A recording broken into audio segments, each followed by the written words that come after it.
مال کا سلسلہ ختم ہو جاتا ہے۔ جب آپ تھے تو آپ نماز بھی پڑھتے تھے اور آپ کے نامہ اعمال میں اس کا ثواب درج ہوتا تھا۔ اب آپ چلے گئے دنیا سے تو نمازوں کا سلسلہ ختم ہو گیا۔ آپ صدقہ دیتے تھے، اس کا ثواب آپ کو دیا جاتا تھا، اب آپ نہیں دے سکتے۔ آپ تسبیحات کرتے تھے، آپ کسی کی مدد کرتے تھے، آپ لوگوں کو راستہ دکھاتے تھے، راستے میں پڑی ہوئی چیز اٹھا لیتے تھے، کسی پیاسے کو پانی پلا دیتے تھے، کسی بھوکے کو کھانا کھلا دیتے تھے، کسی برہنہ وجود کو لباس دے دیتے تھے، کسی کا بیٹھ کے دکھ سن لیتے تھے، کسی کی مشکل میں کام آ جاتے تھے۔ آپ حج کرتے تھے، آپ عمرے کرتے تھے، آپ قرآن مجید کی تلاوت کرتے تھے، یہ کتنے اعمال خیر تھے جو آپ بجا لاتے تھے۔ لیکن جب موت آئی تو یہ سب کچھ ختم ہو گیا، الا من ثلاثہ، لیکن 3 اعمال کا ثواب ہے جو اس کے نامہ اعمال میں درج ہوتا رہتا ہے۔ وہ کون سی 3 چیزیں ہیں سنیے، اور یہ اعمال اپنی زندگی میں کمائیں تاکہ نامہ اعمال کبھی بھی جو ہے وہ بند نہ ہو اور یہ چیزیں درج ہوتی رہیں۔ سب سے پہلی چیز صدقہ جاریہ، ایسا صدقہ کہ جو جاری رہے۔ آپ نے مسجد تعمیر کروا دی، جب تک وہ مسجد موجود رہے گی اور لوگ اس مسجد کے اندر نماز پڑھتے رہیں گے، ان کی پیشانیاں سجدہ ریز ہوتی رہیں گی، تو نماز پڑھنے والوں کو تو ثواب ملتا ہی رہے گا، جنہوں نے مسجد تعمیر کروائی ان کے نامہ اعمال کے اندر بھی ثواب درج ہوتا رہے۔ صدقہ جاری، مدرسہ تعمیر کروا دیا، آپ نے کوئی ہاسپٹل بنوا دیا، آپ نے انسانی ضرورت کے لیے پانی کا کنواں کھدوا دیا، اور کوئی اور ایسی چیز کہ جو آپ کے بعد بھی جس کا فیض لوگوں تک پہنچتا رہے، وہ فیض رساں چیز جب تک موجود رہے گی اور اس کا فیض لوگوں تک پہنچتا رہے گا تو نامہ اعمال میں ثواب درج ہوتا رہے گا۔ دوسری بات، او علم ينتفع به، یا علم جس سے لوگوں کو نفع پہنچتا ہے۔ یہ ایک ایسا کھاتا ہے جو کبھی بھی بند نہیں ہوتا۔ آج میں اگر حضور علیہ السلام کے فرامین آپ کے سامنے رکھ رہا ہوں اور آپ اس کو سن رہے ہیں، اور اللہ توفیق عمل بھی نصیب فرمائے، تو مجھے بتائیے، مجھے تو اس کا ثواب ہو ہی رہا ہے۔ اب جس استاد نے مجھے پڑھایا ہے اور یہ سکھایا ہے، یہ جتنے لوگ سن رہے ہیں سب کا ثواب میرے استاد کے نامہ اعمال میں درج ہو رہا ہے، اور میرے جیسے اور بھی شاگرد ان استادوں کے جو اگر یہ کام کر رہے ہیں تو ان کا ثواب بھی استاد کے کھاتے میں درج، اب اس کا ثواب پھر ان کے استاد کے کھاتے میں درج، اور پھر ہمارے استادوں کے جتنے بھی ہم سبق تھے سب کا ثواب ان استادوں کے کھاتے میں درج، اور پھر ان کا ان کے کھاتے میں، اور یہ چلتے چلتے حضرت ابو ہریرہ کے کھاتے میں چلا گیا، اور پھر ان کا ثواب رسول کریم کے کھاتے میں گیا۔ اللہ اکبر۔ تو بات کر رہا تھا کہ اس طرح کھاتے بڑھتے چلے جاتے ہیں اور نامہ اعمال میں ثواب درج ہوتا چلا جاتا ہے۔ او علم ينتفع به، ایسا علم جو نفع دیتا ہے۔ او ولد صالح يدعو له، تیسری بات، صالح اولاد جو ماں باپ کے لیے دعا کرے، اور ماں باپ کے لیے جب دعاؤں کا سلسلہ اولاد کی جانب سے جاری رہتا ہے تو وہ صدقہ جاریہ ہوتا ہے۔ صالح اولاد ماں باپ کے لیے کبھی بھی دعا ترک نہیں کرتی۔ اولاد صالح تبھی ہوگی کہ وہ 5 گانا نمازی ہوگی، اور 5 گانا نمازی اولاد اہتمام سے دعا نہیں بھی کر پائے گی تو دن میں کتنی مرتبہ کہے گی، ربنا اغفر لی ولوالدی، اے اللہ مجھے بھی بخش دے، میرے ماں باپ کو بھی۔ ایک شخص کے 2 بیٹے ہیں، 3 بیٹیاں ہیں، 3 بیٹے ہیں، 4 بیٹیاں ہیں، اور وہ نمازی ہیں، اور روز کہتے ہیں ربنا اغفر لی ولوالدی۔ یار کبھی تو کوئی لمحہ ایسا ہوتا ہے جب تار جڑی ہوئی ہوتی ہے، کبھی تو لمحہ ایسا ہوتا ہے جب بالکل خلوص کا رشتہ مضبوط ہوتا ہے، کبھی تو لمحہ ایسا ہوتا ہے جب رقت تاری ہوتی ہے، تو بچپن، لڑکپن، جوانی، بڑھاپا، روز دعا مانگ رہا ہے ربنا اغفر لی ولوالدی، کبھی بیٹی مانگ رہی ہے، بیٹا مانگ رہا ہے۔ تو صالح اولاد کی دعائیں ماں باپ کے درجوں کی بلندی کا ذریعہ ہے۔ تو 3 چیزیں ارشاد فرمایا کہ یہ منقطع نہیں ہوتی، صدقہ جاریہ، علم نافع اور صالح اولاد۔ اللہ ہمیں صدقہ جاریہ کی توفیق بھی دے۔ اور اللہ ہمیں علم نافع سیکھنے اور علم نافع آگے منتقل کرنے کی توفیق بھی دے، اور اللہ جل شانہ ہمیں توفیق عطا کرے کہ ہم اپنی اولاد کی ایسی تربیت کریں کہ کل ہمارے لیے وہ صدقہ جاریہ بنیں، اور ہمارے مرنے کے بعد بھی اور ہماری زندگی میں بھی ہمارے نامہ اعمال میں نیکیوں کے درج ہونے کا سبب و ذریعہ ہو، اور ہمارے لیے دعاؤں کا سلسلہ جاری رہے۔ انبیاء ہیں جو گناہوں سے پاک ہیں، جن پر گناہ کا ایک دھبا بھی نہیں ہے، باقی گناہ میرے میں بھی ہے، گناہ آپ میں بھی ہے، لیکن اگر ہم لوگوں کے گناہ اچھالنا شروع کر دیں گے تو ہمارے بھی گناہ اچھالے جائیں گے، بالخصوص اگر کسی نے کسی گناہ سے توبہ کر لی اور وہ اس گناہ کو چھوڑ کے نیک بن گیا۔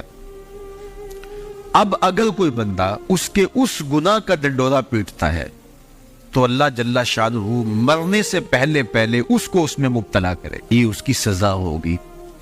اس کو اللہ نے معاف کر دیا، اس نے معافی مانگ لی، تم کون ہوتے اس کو ڈنڈورا پیٹنے والے؟ تو یہ فتنے پہلے تو باتیں جو ہے وہ منہ سے ہوتی تھی، اب تو یہ جدید ذرائع ابلاغ ہے جن میں چیزیں محفوظ ہو جاتی ہیں، اور لوگ جب چاہے کسی کی تذلیل کا منصوبہ بنائے اس کو ذلیل کرنے کی کوشش میں لگ جاتے ہیں۔ آئے روز جو ہے وہ ہم ایسے مناظر دیکھتے ہیں، اگرچہ وہ باتیں درست بھی ہوتی ہیں، لیکن جو کسی کے ذاتی معاملات ہوں، یہ بالخصوص سیاستدانوں کے اندر تو یہ بہت سارا ہے، تو باقی دینی طبقات کے اندر بھی ہے لیکن ان میں اور زیادہ ہے، تو یہ ایک بہت بڑا فتنہ ہے جس سے اللہ ہمیں محفوظ فرمائے۔ تو حضور نے ارشاد فرمایا، جس نے کسی مومن کی پردہ پوشی کی، کسی مسلمان کی پردہ پوشی، اللہ اس کا دنیا میں بھی پردہ رکھے گا، آخرت میں بھی پردہ رکھے گا۔ اور اللہ جل شانہ بندے کی مدد میں ہوتا ہے، بندہ جب تک اپنے بھائی کی مدد میں ہوتا ہے۔ جب تم اپنے بھائی کی مدد میں لگے ہوتے ہو، اللہ تمہاری مدد فرما رہا ہوتا ہے، تمہاری نصرت فرما رہا ہوتا ہے۔ اور جو کسی ایسے راستے پہ چلا جس راستے سے وہ علم حاصل کرنا چاہ رہا تھا، طلب علم کے لیے جس نے سفر کیا، اس کا مقصد تھا کوئی مجھے علم کی چیز ملے گی اور میں حاصل کروں گا۔ ایک تو وہ طلباء ہیں جو 8 سالہ 7 سالہ 5 سالہ 4 سالہ علوم دین حاصل کرنے کے لیے سفر کرتے ہیں، پھر مسافر رہتے ہیں، مسافرت کی زندگی گزارتے ہیں، سویر شام سفر کاٹتے ہیں، ایک تو وہ ہے۔ لیکن صرف وہی مراد اس سے نہیں ہے جو حضور علیہ السلام کا ایک فرمان سننے کے لیے بھی چلا۔ آپ بھی اگر گھر سے آئے ہیں اور آپ کی نیت یہ ہے کہ حضور کے فرامین سنوں گا، تو آپ علم کی طلب کے لیے گھر سے چلے ہیں، تو آپ بھی جو ہے وہ اس حدیث کے مصداق ہوں گے۔ ارشاد فرمایا، وَمَنْ سَلَكَ طَرِيقًا يَلْتَمِسُ فِيهِ عِلْمًا، جس نے سفر کیا طلب علم کے لیے، سَهَلَ اللَّهُ لَهُ بِهِ طَرِيقًا إِلَى الْجَنَّةِ، اللہ اس کے لیے جنت کا راستہ آسان فرما دے گا، اللہ اس کے لیے جنت کی راہیں آسان کر دی۔ اب صاحبزادوں کے نام، پیرزادوں کے نام، مولوی زادوں کے نام، سردار زادوں کے نام اور بڑے باپ کے بیٹوں کے نام اگلے لفظ اسی حدیث کے، جو عمل میں سست ہوا اس کا نسب اس کو تیز نہیں کرے گا۔ جو عمل میں سست ہوا تو وہ کہے کہ میں فلاں پیر کا بیٹا ہوں، میں فلاں مولوی کا بیٹا ہوں۔ دیکھو، جس نے عمل کیا، جس نے کام کیا، اس پر سکینہ بھی اترا، جس نے کام کیا اس پہ رحمات بھی اتری، جس نے کام کیا اس کے اوپر فرشتوں نے پروں سے سایہ بھی کیا، اور جس نے کام نہیں کیا، نہ کھٹو تھا لیکن کہا پدرم سلطان بود، میرا باپ بادشاہ تھا، اور خود کسی کام کاج کا نہیں ہے، تو کہا جو عمل کے لحاظ سے سست ہے اس کا نسب اس کو تیز نہیں کر سکتا۔ پیر زیادہ ہے ثاقب تو پھر کیا ہوا، پیر زیادہ ہے ثاقب تو پھر کیا ہوا، بے عمل ہے تو سب کچھ ہی بیکار ہے۔ پھر نسبت آپ کی تو آپ کو جو ہے وہ وہاں تک نہیں پہنچا سکتی، لیکن اگر تم عمل بھی کرنے والے ہو، پھر نسبت بھی ہو کسی بڑے سے، پھر سونے پہ سہاگے کا کام ہے۔ دودھ اندر جے کھانڈ لائیے مزہ ہو جاوے دمان، پھر سونے پہ سہاگا ہے۔ کب؟ جب صاحب نسبت، صاحب کرامت، بڑے باپ کا بیٹا وہ نیک بھی ہو، ساتھ باصلاحیت بھی ہو، تو پھر سونے پہ سہاگے کا کام ہے۔ اس کا نسب اس کو تیز تب کرے گا جب وہ خود بھی چلے گا۔ رسول کریم صلی اللہ علیہ وآلہ وسلم نے ارشاد فرمایا، بلغوا عنی ولو آیہ، میری جانب سے بات آگے پہنچاؤ، تبلیغ کرو، میری طرف سے دیا گیا پیغام، میری طرف سے تمہارے تک پہنچایا گیا کوئی قول، اس کو آگے روایت کرو، اگرچہ وہ ایک آیت ہی کیوں نہ ہو۔ وَحَدِّثُوا عَن بنی اسرائیل وَلَا حَرَجَ، اور بنی اسرائیل سے جو روایات اور جو حکایات مروی ہیں ان کو آگے روایت کر دو، اس میں کوئی حرج نہیں ہے۔ اسرائیلیات کو بھی روایت کر سکتے ہو جس میں لوگوں کا بھلا ہے، لوگوں کا فائدہ ہے، اصلاح پر مشتمل پچھلے انبیاء علیہ السلام کے واقعات ہیں اور لوگوں کے لیے ہدایت کا بہت کچھ سامان ہے اسرائیلیات میں سے، ان کو بھی روایت کرو، اور میری جانب سے بھی اگر تمہیں کوئی ایک آیت بھی پہنچے تو اس کو بھی آگے پہنچاؤ۔ لیکن ساتھ یہ بات ارشاد فرمائی، جس نے میرے اوپر کوئی جھوٹ باندھا جان بوجھ کے، وہ جانتا ہے کہ یہ جھوٹ ہے اور اس نے میری طرف سے اس کو روایت کر دیا، تو آقا کریم نے فرمایا کہ وہ اپنا ٹھکانہ جہنم میں بنا لے۔ تو حضور علیہ الصلاۃ والسلام کی حدیث کو روایت کرتے ہوئے پوری احتیاط کے دامن کو تھامنے کی ضرورت ہے، کہ آج کل یہ سوشل میڈیا کا زمانہ ہے کہ جو بھی رتب و یاب سے آیا اس کو آگے روایت کر دیا، آگے اس کو شیئر کر دیا، اور بہت ساری ایسی چیزیں ہیں جن کا حضور علیہ السلام کی مبارک حدیث سے کوئی تعلق نہیں ہوتا۔ تو ایک تو آپ اس حوالے سے بہت زیادہ محتاط رہیں، اور جو ذمہ دار لوگ ہیں ان کی طرف سے آئی ہوئی چیز کوئی آگے آپ فارورڈ کر سکتے ہیں تاکہ آپ اس حدیث کی وعید کا شکار نہ ہوں۔ فرمایا جو میری جانب سے جانتے بوجھتے جھوٹ کو آگے منتقل کر دیتا ہے، میرے اوپر جھوٹ باندھتا ہے، تو وہ اپنا ٹھکانہ جہنم میں بنا لے۔ اور دوسری روایت، جس شخص کی بلائی کا اللہ ارادہ کرتا ہے اس کو دین کی سمجھ عطا کر دیتا ہے، دین کا فہم نصیب کر دیتا ہے۔ وَإِنَّمَا أَنَا قَاسِمٌ وَاللَّهُ يُعْطِي، اور فرمایا میرا اللہ عطا کرنے والا ہے اور میں بانٹنے والا ہوں۔ رسول کریم صلی اللہ علیہ وسلم کا ایک اور فرمان سن لیجئے، آقا کریم نے ارشاد فرمایا، لا حسد الا فی اثنتین، حسد نہیں ہے، یہاں حسد بمعنی رشک ہے، مگر دو لوگوں کے معاملے میں رشک کرنا جائز ہے۔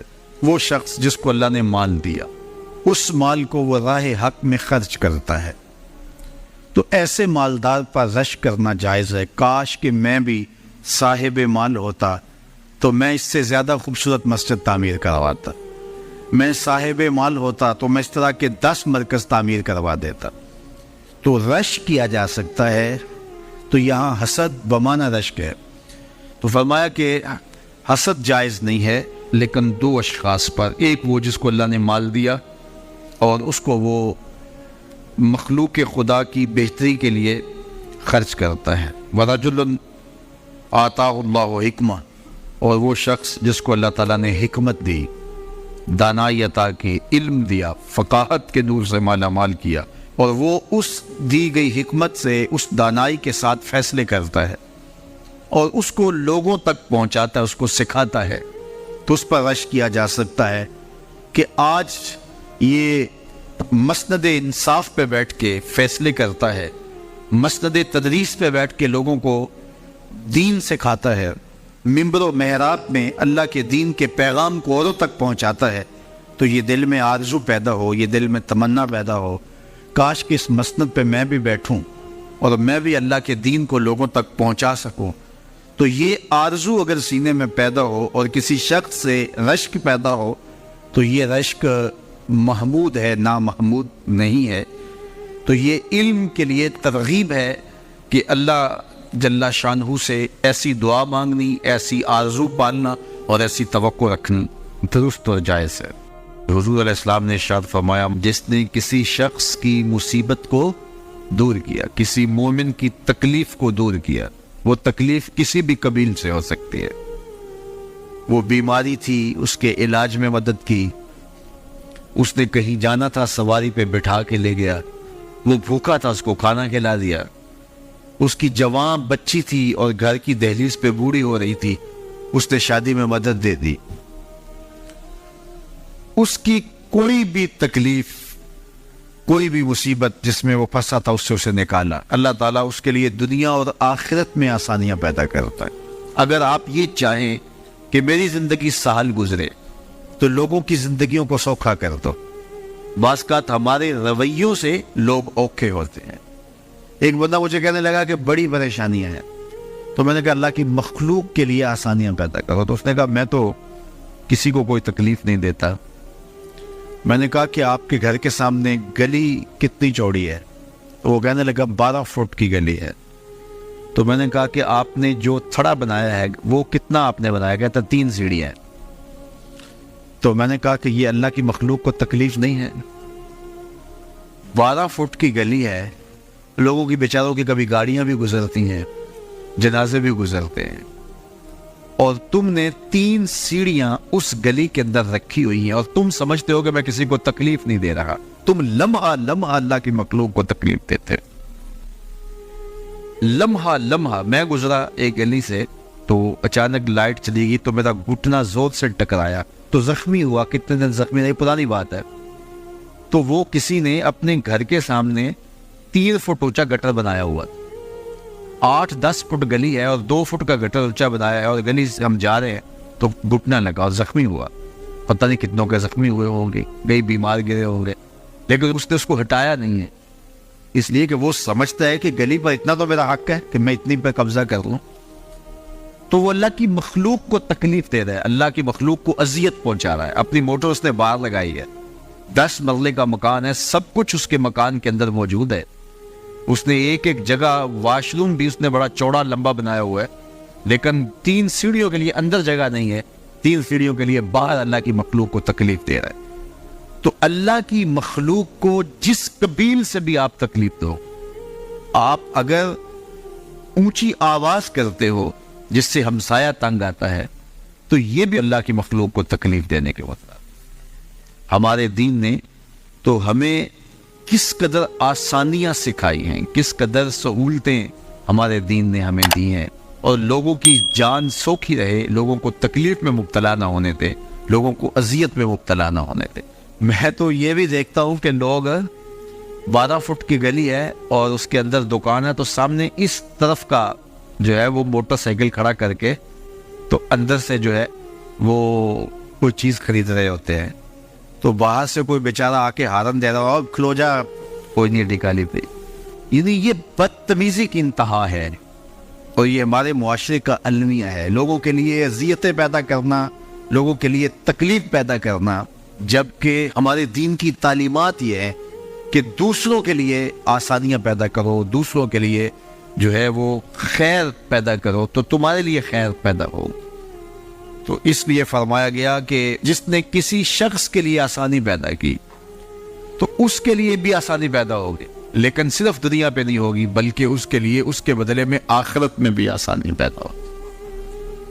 تو یہ اگر ہم مزاج زندگی بنا لیں تو وقت نہیں لگتا کوئی اس پہ، تو اللہ تعالیٰ جل شانہ آسانیاں پیدا کر دیتا ہے. ویسے بھی آپ کسی کی دل جوئی کریں، کسی شخص کی مدد کریں، کسی کے لیے آسانی پیدا کریں محض اللہ کی رضا کے لیے، آپ کے اندر جو طمانینت اترے گی، جو ٹھنڈ پڑے گی، اس کا کوئی جواب ہی نہیں ہے.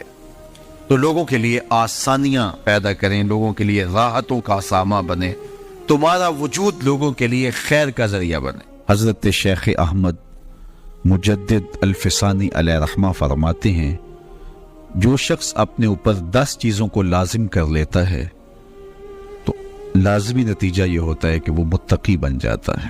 سب سے پہلی بات آپ فرماتے ہیں زبان کو غیبت سے بچائے. اتقاء کے حصول کے لیے زبان کو پاک کرنا ضروری ہے. انسان کے زیادہ تر گناہ اس کی زبان کی وجہ سے ہیں، اور غیبت یہ بدترین عمل ہے، اور اس کو بدکاری سے بھی برا قرار دیا گیا ہے. الغیبت اشد من الزنا. تو اپنی زبان کو غیبت سے بچائے. دوسری بات ارشاد فرمائی کہ بدزنی سے بچے، کسی سے